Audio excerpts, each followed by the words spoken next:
আমার একটা অনুরোধ থাকবে, এই কবরস্থানের পিছনে জায়গাটা ভরাট করা, সামনে জায়গা করতে মনে 2 ফেরি কাপড় অলরেডি হয়ে গেছে, 2 ফেরি অলরেডি হয়ে গেছে।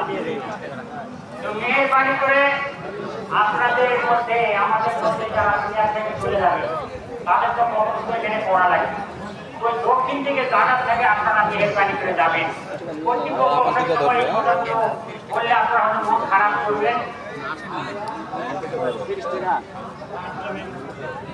আলিয়া ডাক্তার বলে অনুষ্ঠানে 8,000 টাকা, 8,000 টাকা দান করতে সবাই মিলে আমি আল্লাহু আকবার।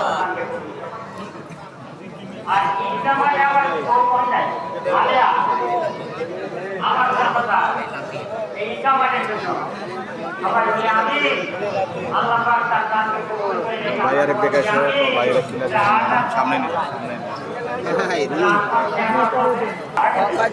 নিচে বসে থেকে তোলা লাগে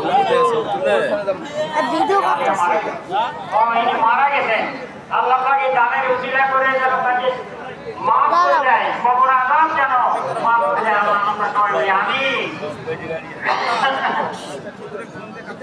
দেখেন আমরা যে আজকে কুরবানি করবো, এই কুরবানির গোশত কয় কেজি আল্লাহ নিয়ে যাবে? কয় কেজি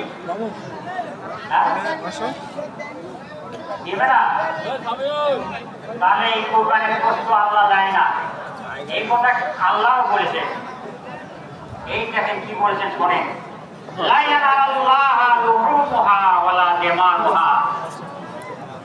আমি তোমাদের এই কুরবানির গোশত বা রক্ত আমি গ্রহণ করি না, এটা তোমরা আমাকে দেও না, আমি নেও না, বরং আমি কি নেই বলা